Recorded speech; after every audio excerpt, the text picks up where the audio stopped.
Jsme v Berlíně na veletrhu IFA. Po 3leté pauze jsme se vydali na fyzickou akci, jednu z největších v Evropě. A jsme zde výhradně kvůli domácím spotřebičům, na které se specializujeme. Můžete se tedy těšit na reportáž nabitou novinkami, jako jsou kávovary, myčky, pračky, lednice a další vybavení do domácností. Takže jdeme na to.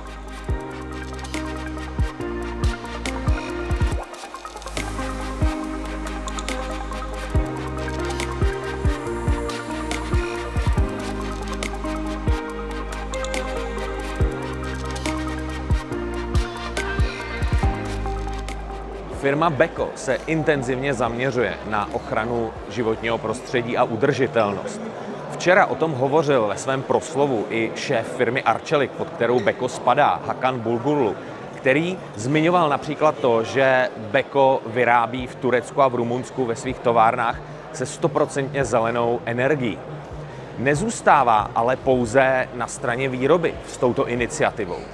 Zelené technologie a snaha chránit životní prostředí proniká i do jejich spotřebičů. O tom nás přesvědčí Tomáš Bělohav, marketingový ředitel firmy, s kterým tady máme za chvíli schůzku.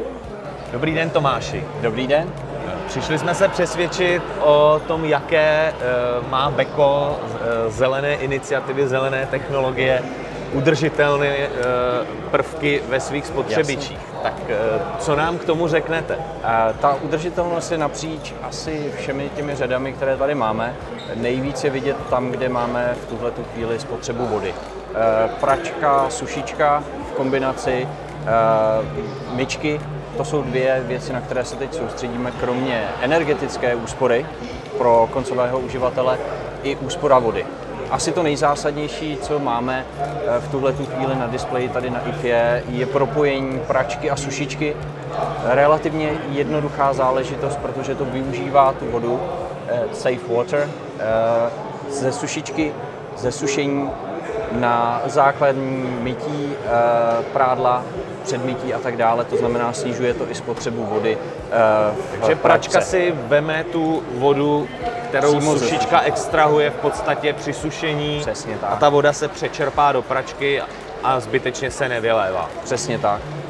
Pro uživatele je to jednodušší i na tu instalaci. Nepotřebuju 2 výpusty na vodu, nepotřebuju řešit rozdvojku výpusti, je to rovnou propojitelný takhle dohromady a už si to pak poradí v rámci programu samotný. Přesunuli jsme se ke značce Grundig, která také spadá pod Beko. A ta tady má jednu specialitu. Tady tu pračku. Co ta pračka má tak mimořádné?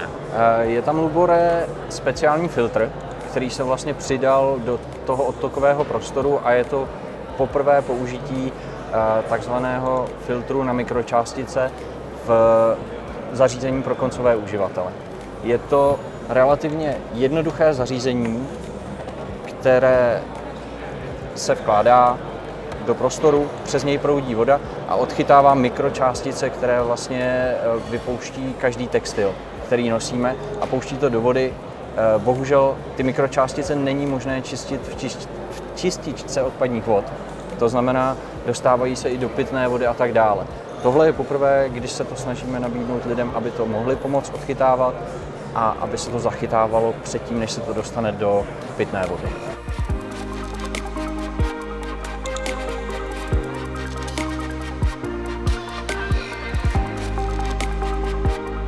Nová vlajková řada od firmy Haier v segmentu praní a sušení iFresh Series 11. Zajímavé je, že má autodosing, má luxusní displej, plně barevný, dotykový. Zde opravdu kladně hodnotím rychlost odezvy. Spousta firm v segmentu domácích spotřebičů má s těmi displeji problémy, mají horší odezvu, nejsme na to zvyklí, jsme zvyklí, že telefon reaguje ihned a člověk pak neustále ten displej mačká. Zajímavá je i technologie otevírání dvířek pouhým dotykem, čili bez madla, lze otevřít i přes displej. A jako poslední věc, má to technologii pro udržování prádla svěžího přívodem vzduchu. Ve chvíli, kdy prádlo doperete, tak vám v pračce nezatuchne.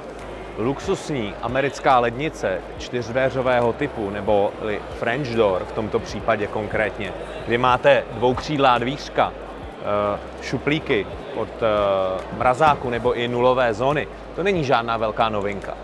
Ale tento model od Haieru je zajímavý tím, že má dávkovač nejenom vody, ale i ledu. Přitom mrazák je dole. Jak to funguje? Pro výrobník ledu je tady totiž samostatný okruh a led vzniká v této horní části, v tomto boxu a je zcela nezávislý na mrazáku. Italská značka Candy je proslavená svými miniaturními pračkami Aquamatic. Jsou populární například v segmentu chatařů a chalupářů. Ale tato nová řada, nová generace těchto praček nabízí například konektivitu. Zde je máme v takových extravagantnějších pastelových barvách, to je také novinka. Ale pokud byste chtěli tradičnější barevné provedení, je samozřejmě k dispozici i bílá.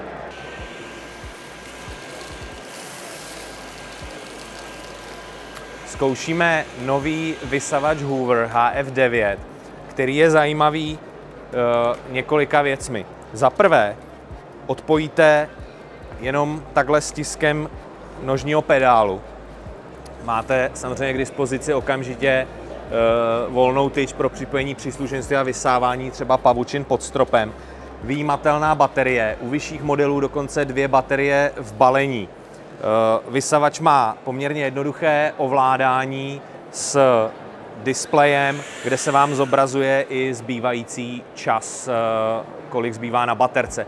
Jsou tam různé režimy, různé výkony, samozřejmě v těch nejvyšších režimech sání se pohybuje ta výdrž v řádu několika minut.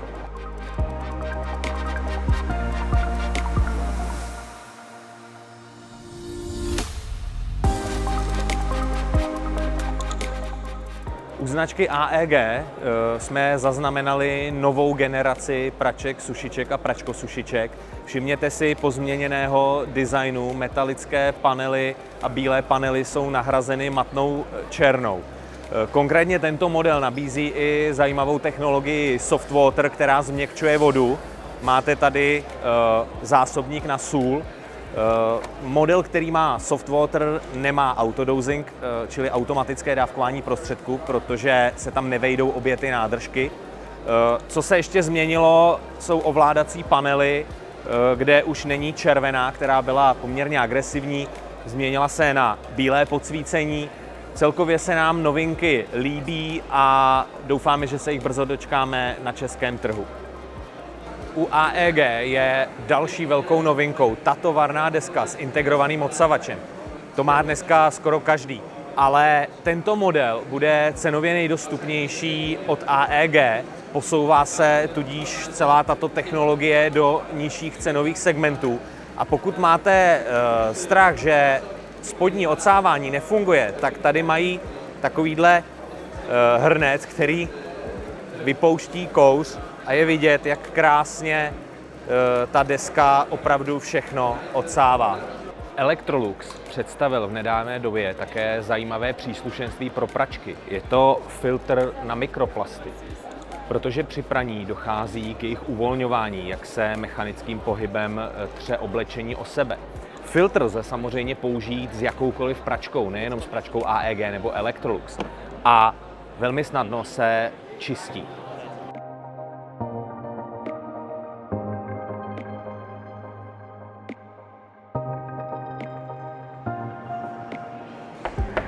Ťuk, ťuk, kdo tam? Novinka od firmy Liebherr.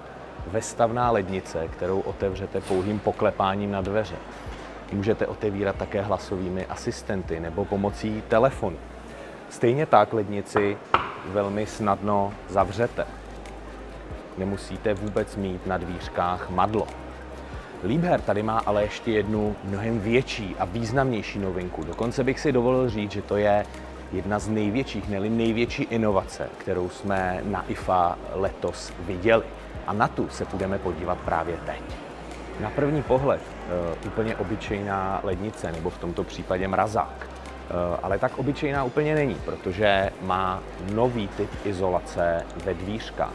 Je to izolace z vulkanického kamene. Liebherr jim vyměnil s klasickou pěnovou izolaci. Izolace má mnohem lepší vlastnosti. Dvířka mohou být tenčí. To samé se očekává u stěn, které v tomto případě jsou ještě klasické. Ale jakmile u nových modelů bude použit ten vulkanický kámen, tak se zmenší, stenčí ty stěny a vznikne uvnitř větší prostor při lepších izolačních vlastnostech. Ten vulkanický kámen, Liebherr nazývá tu technologii Blue Rocks, tak je navíc recyklovatelný. Dá se opětovně použít a velmi snadno zpracovat. A to je také jeho obrovskou výhodou.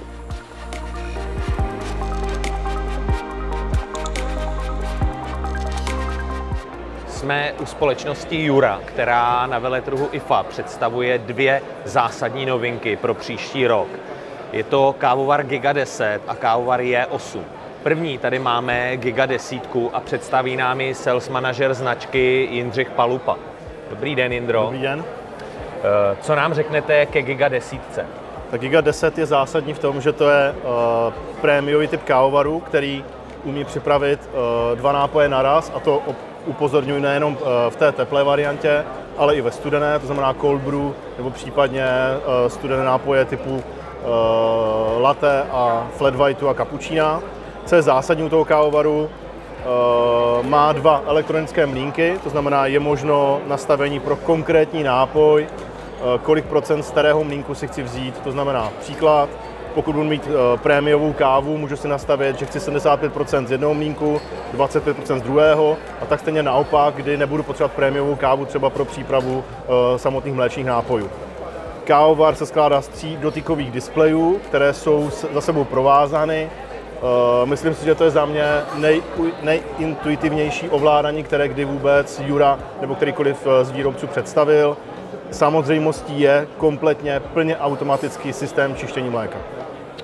Takže to bychom měli Giga 10, těch novinek je opravdu hodně. A jestli se ještě můžeme podívat na to Jčko. Přesně tak. Přesunuli jsme se ke kávovaru J8. Já vím, Jindřichu, že taky nabízí něco speciálního, nějakou specialitku tam máte. Tak by mě zajímalo, jaká to je specialitka. Tak ty specialitky jsou celkem dvě. Jedna z nich je, že tenhle ten kávovar, nebo respektive na kapučinátor kávovaru, lze nasadit tento plastový nástavec, do kterého já mohu použít sirup, který je určen pro přípravu nápojů. Doteď to fungovalo tak, pokud někdo chtěl jakýkoliv mléčný nápoj ochucený, vzal sklenici, dal do něj sirup a začal přípravu samotného nápoje.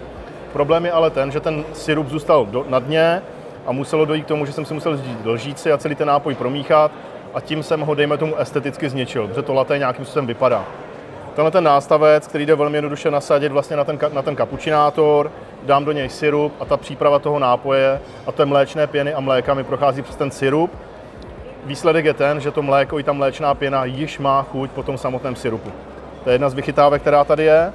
Druhá z vychytávek, která tady je, tak ten kávovar má takzvaně oko, které hlídá to, jaký druh šálku nebo jaký druh přípravy budu používat. V okamžiku, když položím šálek na tu přípravu, na ten samotný kávovar, tak vlastně změnil se mi kompletně displej a nabízí se mi pouze ty nápoje, které jsou bez mléka. To znamená, on mi sám rozpoznal to, že jsem tady umístil šálek pro přípravu černého nápoje, ať je to espresso a tak dále, káva. A když teda ten šálek přesunu, tak se to menu zase změní a už tam máme ty mléčné nápoje. Přesně tak, zaktivuje se opět to, že mohu použít přípravu mléčného nápoje jedním stiskem.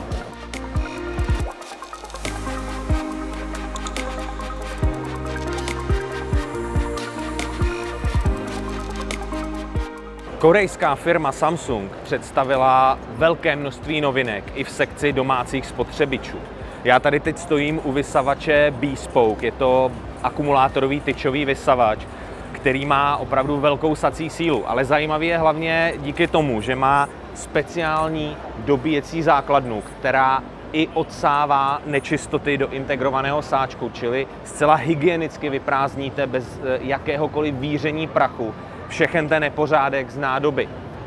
Mezi další novinky patří vestavba Bespoke, nové myčky a také pračky s umělou inteligencí a autodosingem. Všechny tyto novinky už jsme viděli na Eurocucině v Milánu.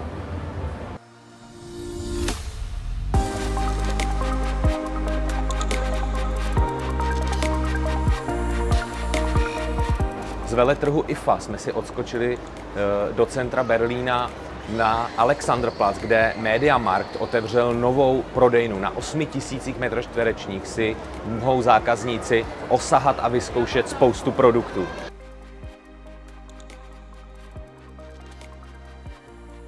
Napjatě očekávaný kávovar DeLonghi Eleta Explorer se dostane na český trh až příští rok na jaře. V Německu už se ale prodává. Novinka je zajímavá především tím, že dokáže připravovat studené kávy. Je tady na to přímo funkce. Káva se extrahuje při nižší teplotě. Není vyloženě studená, ale teplota je snížená. Takže se vám kostky ledu, na které káva teče, hned nerozpustí. Kávovar má dotykový displej, ale ty nejdůležitější položky jsou přímo na dotykovém panelu k dispozici vždy. Prémiová německá značka WMF je známá především pro své nože, příbory a další vybavení do kuchyně. Ale vyrábí také spotřebiče. Nově vstupuje do segmentu plnoautomatických kávovarů a my tady máme očekávanou novinku z řady 800, která se v příštím roce dostane také do Česka. Kávovar je zajímavý především použitím 2 termobloků. Jeden termoblok slouží pro ohřev vody na extrakci kávy a druhý pro vodu, která se používá k tvorbě mléčné pěny, případně k výdeji vody na čaj.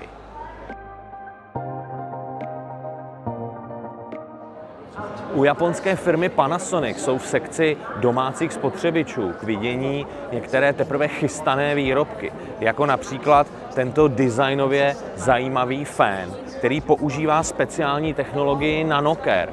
V podstatě na stejném principu ta technologie funguje například i v čističkách vzduchu nebo v klimatizacích Panasonicu a přispívá k eliminaci nějakých bakterií a virů ve vzduchu.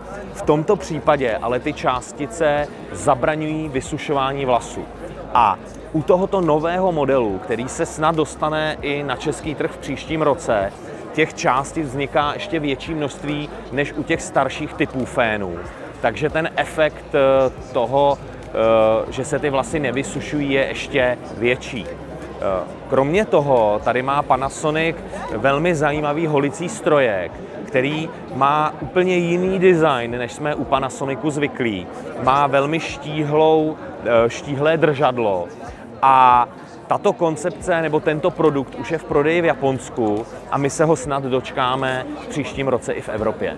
V Panasonicu dumali, jak zareagovat na úspěšné multifunkční sady osobní péče od Brownu nebo Philipsu a vydumali opravdu zajímavou novinku, takzvaný Multishape. Kromě toho, že zaujme designově velmi štíhlým tělem, tak má i některé praktické a opravdu funkční inovace. Hlavy jsou výměnné, ale ne pouze k holení nebo zastřihování. Dokonce máte k dispozici třeba i vyloženě holící hlavu na pánské holení, která používá technologie z těch holících strojků Panasonic. Není to žádná ošizená varianta. Další hlavicí, která je taková opravdu mimořádná, je hlavice zubního kartáčku. Čili koupíte si zastřihovač, ale můžete ho na cestách použít i jako zubní kartáček, navíc se sonickými vibracemi. Příslušenství je větší množství a v základní sadě jsou převážně ty zastřihovací hlavy a holící hlava. A to příslušenství, jako je třeba kartáček, si musíte dokoupit.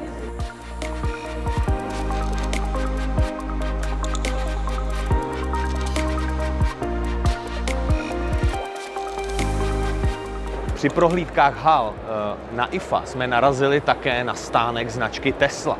Nejde ale o Teslu, jakou známe z Ameriky, Teslu Elona Muska, ale ani o českou Teslu.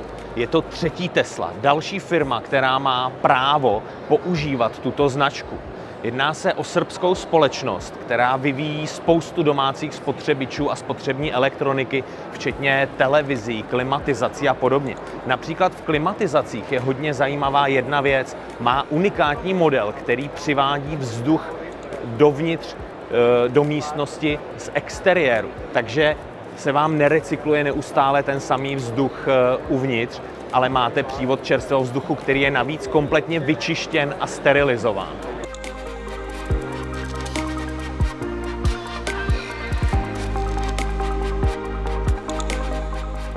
značka Sage představuje nový model kávovaru Barista Express Impress s novým systémem pěchování. Stačí nasadit páku, stisknout tlačítko, kávovar pomele dávku. Ve chvíli, kdy je namleto, pár vteřin, máme upěchováno, nasadíme na hlavu a můžeme připravit kávu. Voilà, perfektní espresso.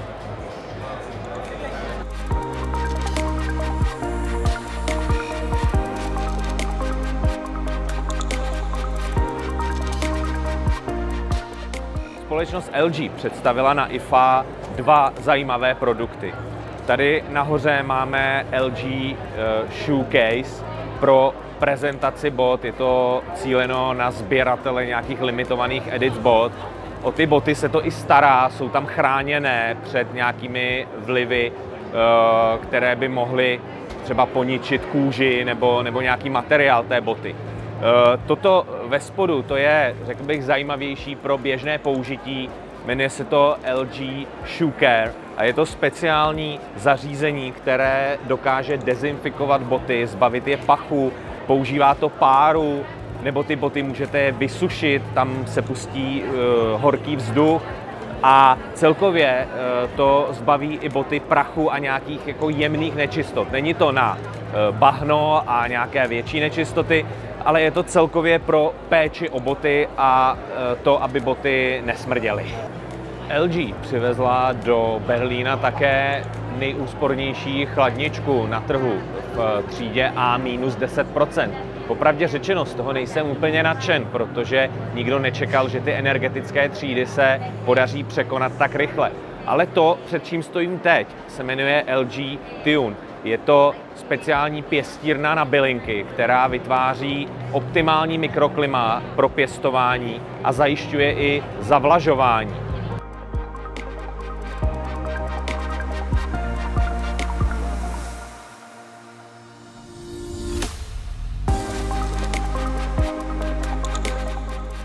Jsme na stánku Bosche a mám za sebou nejtižší lednici na světě.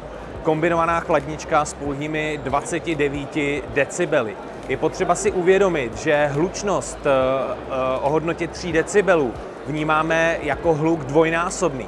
To znamená, že posun na 29 decibelů je naprosto zásadní. Žhavou novinkou od firmy Bosch je tato malá krabička Fresh Up, která dokáže během několika vteřin zbavit jakoukoliv látku nepříjemného zápachu. Stačí po ní jenom přejet. Funguje na principu ionizace. Nová vlajková loď kávovarů Siemens, model EQ900, má spoustu funkcí, z těch nejdůležitějších. 2 zásobníky na 2 typy zrn, ale co je ještě důležitější, má nový systém.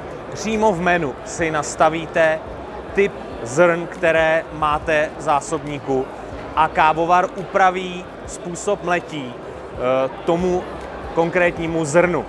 Čili nenastavujete mlýnek manuálně. Dokonce jsou tam režimy pro zrna, která dodává přímo Siemens. Dřez, který nevypadá jako dřez. Tato deska zajišťuje, že je dřez v jedné linii s kuchyňskou linkou. Desku samozřejmě můžete nechat zasunout a používat dřez jako standardní, na který jste zvyklí.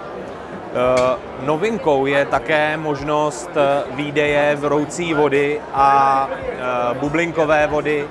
Celý systém uvnitř té linky zajišťuje také například sušení utěrek a jejich dezinfekci, stejně jako houbiček na nádobí. Je to velmi promyšlená záležitost od zcela nové značky Solitaire, kterou přináší na trh BSH.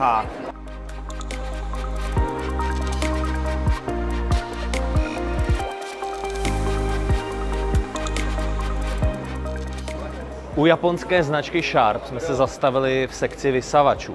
Tady máme cenově dostupnější model, má 2 takové vychytávky. Jedna je, že můžete velmi pohodlně vytáhnout nohu tu tyč pouhým přidržením. A další je, že ten vysavač je stojací. Můžete ho takhle nechat stát a jít třeba zamíchat polévku. Má bohaté příslušenství, včetně třeba mopu a kartáče, turbokartáče na sedačky. Pak tady jsou další modely a tenhle je ještě zajímavější, protože to je vlajková loď, ta se dostane na trh až někdy příští rok na jaře. A to je vysavač, který má invertorový motor, vysoký výkon, má krásný displej, takhle kruhový a dokáže detekovat množství nečistot na podlaze, takže uspůsobuje výkon podle toho, co vysáváte a kolik tam je nepořádku. A samozřejmě je k němu taky bohaté příslušenství, včetně různých speciálních hadic, hubic, flexibilních a podobně. Korejská značka Daewoo chystá návrat na český trh. Dostupné budou jak domácí spotřebiče, a to komplexní portfolio, tak třeba televize a další spotřební elektronika. Na výrobky se teď blíže podíváme.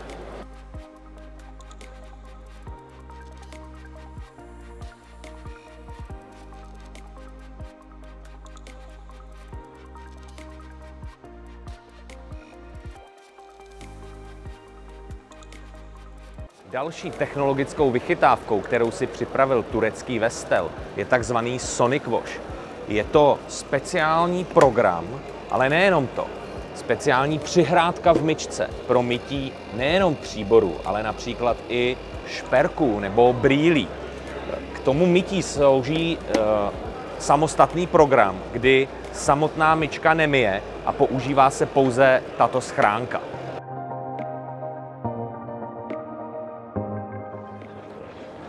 Testujeme nový odšťavňovač firmy Kuvings, specialisty na tyto výrobky. Firma Kuvings vyrábí pomalé odšťavňovače, v kterých můžete odšťavňovat třeba i listovou zeleninu a podobně. Tato novinka Revo 830 je ale specifická tím, že má dva plnící otvory. Jeden na větší ovoce a zeleninu a tento speciálně upravený otvor na celer a mrkve. Další novinkou u tohoto modelu je, že zde rotuje nůž, který tu zeleninu krájí. Takže je mnohem lépe zpracována, nezasekává se, nemusíte zapínat zpětný chod a podobně. Šťáva je hotová a pokud jde o čištění, tak má Kuvings speciální systém, speciální příslušenství, kterým to sítko, ten filtr velmi jednoduchým pohybem vyčistíte. Můžete vyrábět i domácí zmrzlinu, k tomu slouží zase další příslušenství. Je to opravdu zajímavá novinka.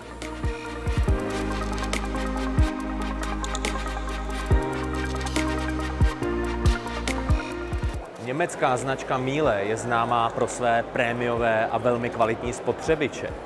My jsme se na IFA zastavili u nové modelové řady, která spadá do cenově dostupnějšího segmentu, alespoň v rámci Miele. Ceny jsou kolem 2000 € a je to plně vybavená parní trouba se 100% párou, čili nejenom připařování k pečení, ale přímo 100% parní vaření. Voda se nasává pomocí této hadičky, nasaje se do trouby, trouba v generátoru vytvoří páru a vy si uděláte výborné jídlo bez přidaného tuku. Představte si troubu, která se dokáže sama umýt.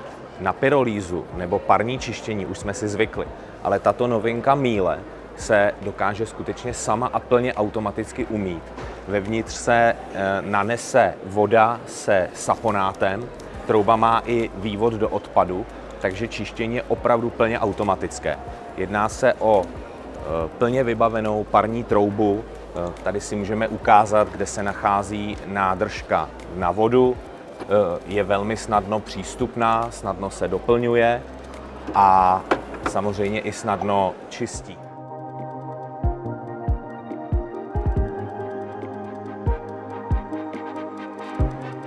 Čínská značka TCL představila na IFA velmi zajímavou dvojitou pračku Dual Wash. Pračka má 2 bubny můžete tedy prát souběžně 2 různé várky, například barevné a bílé.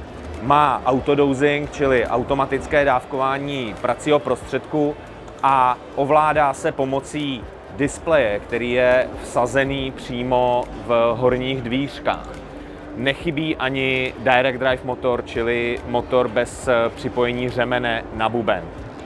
V segmentu chlazení nás od TCL zaujala tato 4dveřová lednice.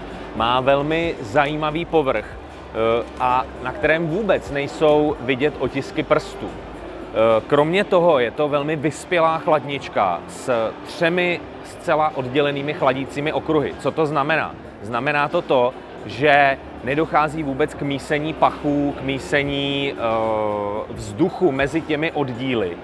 A tudíž se třeba čerstvé potraviny vůbec nevysušují a vydrží déle čerstvé.